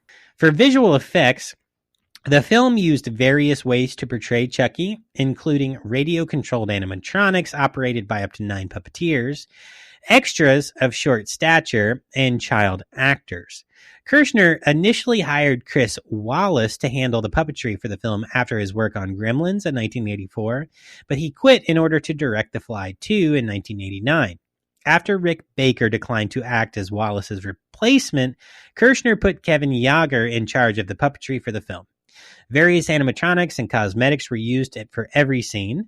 Throughout the film, Chucky transitions from appearing as a normal toy to appearing more human, with his hairline receding throughout the film. The film created multiple Chucky animatronics, such as a flailing tantrum Chucky, a walking Chucky, and a stationary Chucky.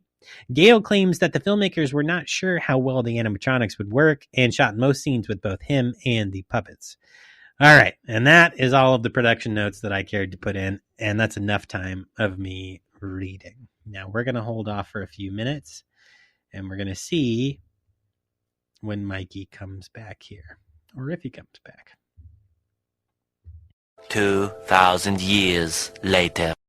All right, friends. Well, that's all the time I have to wait, unfortunately, for Mikey. And then I got to get to going because I can't be sitting here all day. So I'm going to read through our box office and release.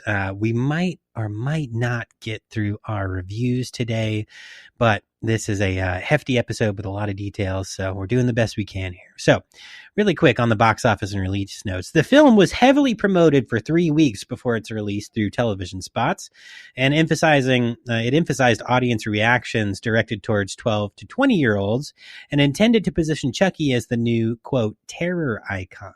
The film was released on November 9th, 1988, in over 1,300 theaters, opening number 1 out of the other 12 films that were showing that week, with $6.5 million. The film went on to gross $33.2 million at the U.S. box office, with an additional $10.9 million overseas, for a worldwide total of $44.1 million. It became United Artists' second highest grossing film of 1988, following Rain Man. Now, Mikey, I see you just jumped back. Do you want to do home video or do you have to go? Until my landlord calls me or texts me, I don't know. She's downstairs in the first apartment, so yeah, I can give it a swing. Yeah. Just if you want to read through the home video section, I already did the box office, so it would just be where it says home video and down. Child's Play was originally released on VHS in North America by MGM UA Home Video on April 25th, 1989. The film was first released on DVD by MGM in 1999. I used to have that DVD. Nice. The film was presented on an open matte full-screen presentation, including a theatrical trailer and making-of booklet. The Australian DVD released by MGM featured the film in a non-anthropomorphic... Oh, I said it right. Widescreen transfer. The DVD was re-released in 2007 with a lenticular cover. Did I say it right? I always get that word wrong. I think so. Okay, cool. 20th anniversary DVD was released by MGM and 20th Century Fox Home Entertainment on September 9th, 2008. The film was presented in original 1.85.1 widescreen format for the first time in 20 years in the U.S. Enhanced for the 16:9 monitors, including English 5.1 surround sound tracking, English, French, Spanish 2.0 tracks. A special edition includes 2 audio commentaries with Alex Vincent, Catherine Hicks, Kevin Yeager, one of the best effects artists in my opinion. Producer David Kirshner, screenwriter Don Mancini, and selected scenes Chucky commentary. That'd be hilarious, honestly. Evil comes in a small package featurette, a vintage featurette from 1988 titled Introducing Chucky, the Making of Child's Play, Chucky Building a Nightmare featurette, theatrical trailer, and a photo gallery. I never understood the photo gallery on DVDs, honestly. Yeah, it is interesting. The film released on Blu-ray in September 2009. The DVD did not feature any contributions from Tom Holland. He claimed he wasn't asked to contribute in response. The website Icons of Fright contacted Holland, asked if he could be willing to record a commentary that the site would be a free download for their website. I used to like that site. Yeah. I wonder if he was just such a dick that people didn't want him to be involved. I'm not sure. I heard he's a nice guy, though. I'm not sure. Interesting. Maybe the fans, he's a nice guy. Yeah. On October 8th, 2013, the film was re-released again on Blu-ray and DVD in a box set with the 6 films from Child's Play. I used to have that one. Oh, yeah. Okay, in 2016, the Scream Factory MGM re-release of the film on Collector's Edition Blu-ray. I had that one too. Nice. And then on October 18th, 2016, Scream Factory and MGM re-released the film in a brand new Collector's Edition Blu-ray. I always thought it was funny with Scream Factory. All of their edition, all their movies they put out are quote unquote Collector's Edition. Yeah. I just thought that was funny. Yeah, that is funny. August 16th, 2022, the film was re-released on 4K Ultra HD for the first time by Scream Factory, featuring a newly restored scan from the original camera negatives made for the first 3 Child's Play movies, in addition to the Blu-ray containing a new extras and a previously remastered film from 2016. There was also this box set I have right here of all 7 films. Yeah. Sorry, no, I knocked down my Red Bull can. Sorry. That's okay. And it has the lenticular cover of Chucky on it. And I do love that, yeah. Everything from Child's Play to Cult of Chucky. Nice. Okay, that's what's up. And it comes with it's a slipcase, and it comes into one of these guys. Nice. I'm not really a big fan of the box set like this. Yeah. Okay. Yeah, it's cool, from man. Universal. Put that one out. Nice. Well, if we can get through them real quick, we can do our IMDb Harambe reviews real quick. Yeah, I think we can. All right. I don't hear any knocking or anything, so just do 1 and 1. We'll make it quick. It is bad. I found it so hard to believe that The Thing was coming to life. Sorry, folks. As a comedy, it's wonderful, even though Scary Movie was better. Scary Movie is a completely different thing. What? I'm just going to shoot him now. No, sorry. But call me jaded. Nothing scares me anymore. After a few films, the genre has been done way back then. Oh, shit. The concept of the doll coming to life was used a few times with Rod Sterling and the old... Oh, my God. This person's an idiot. Like, no shit. That's the influence of this movie. Delisle. Calm down. The living doll from Twilight Zone. Holy shit. I swear, they should not let some people have IMDb accounts, man. No, for sure. Okay. All right. There's no other bad ones because this movie is good. All right, so 10. Okay. All right. I like this one a lot. Overall, this turns out to be a quite impressive and truly enjoyable effort. One of the film's best features is the fact that there is so much done to make it questionable whether or not he's really possessed, whether the whole thing is in his imagination. A fine product here that carries itself for the whole first half, but focuses so nicely on elements, the scenes of the 2 blatantly disobeying parental instructions in order to follow his direction instead. It's pretty much just a love letter to it. It's like a really, really long paragraph. Nice. Yeah. Okay. All right. Oh, God damn it. Wow. Yeah, as I said before, some critics should not be critics because they're not critics and they should just fuck off. Yeah, and you know what? We are respectful these days, so I just want to make sure. Thank you for everything you did and your writing of your opinions, and best of luck in the next life. Okay, all right, that's respectful. Okay, good.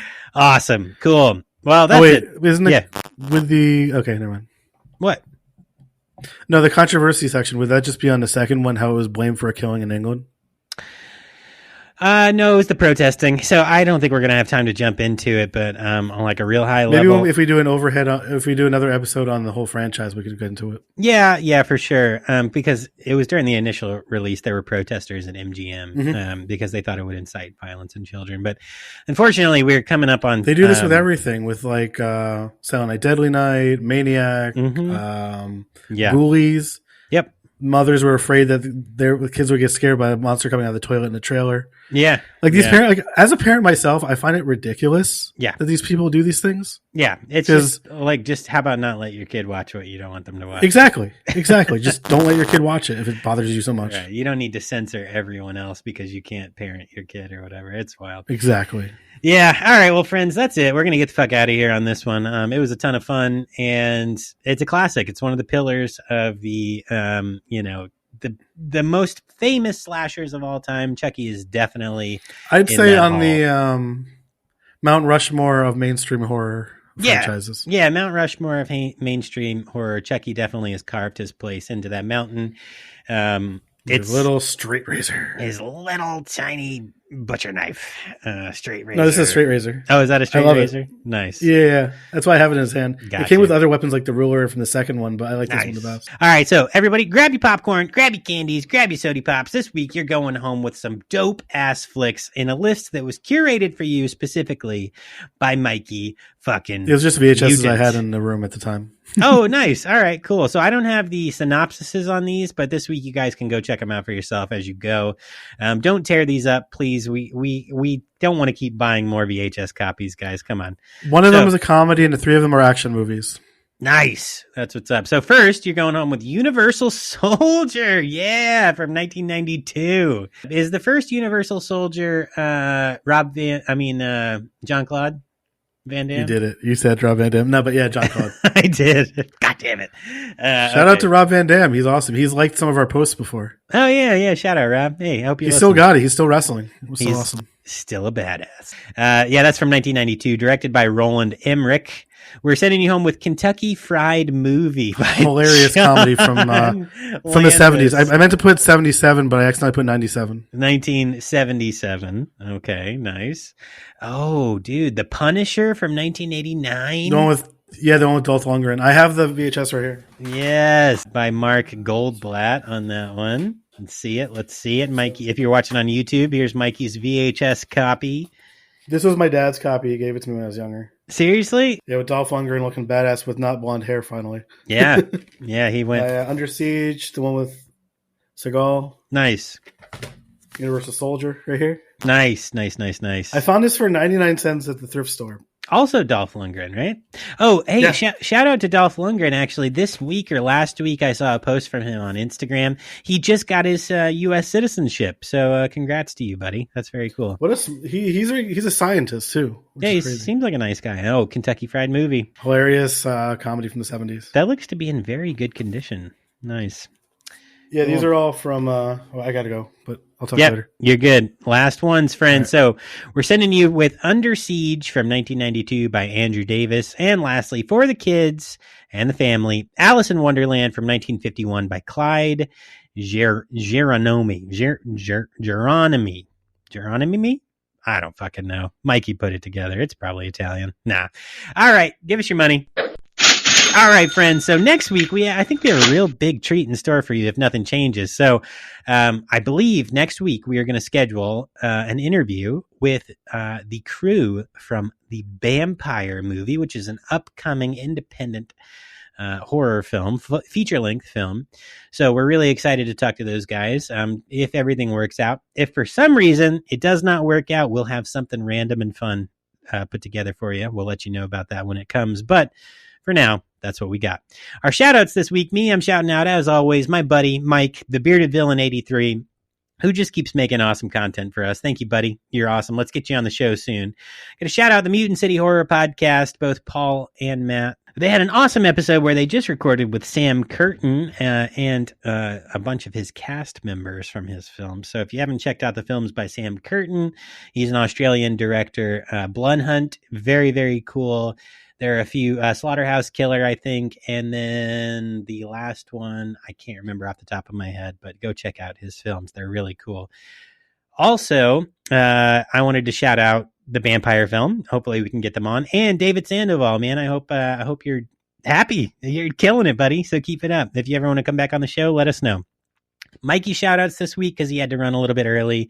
He was going to shout out the Tangents of Horror podcast, the Movie Dumpster podcast, In Film We Trust podcast, the Doom Generation podcast, and as always, his awesome wife, Katie. Katie, miss you, buddy. Don't forget, friends, come on the podcast if you have a project that you want to promote. Shoot us an email at vhsdoom@gmail.com. And always, twerk till it fucking hurts. Beep till you creep. And pickle them ricks. Let's fucking go.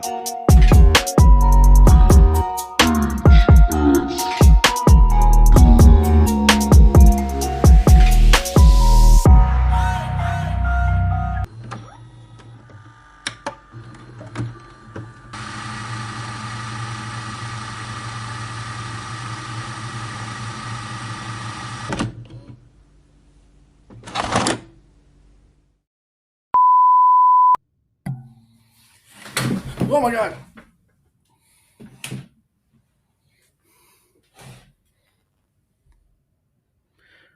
No one heard that in the dead air. Mikey fell. That was scary. 2,000 years later. You good? Yeah. Nobody's here there? You'll probably hear it when you're editing. You're probably going to hear that I fell in the room and said, oh shit. Nice.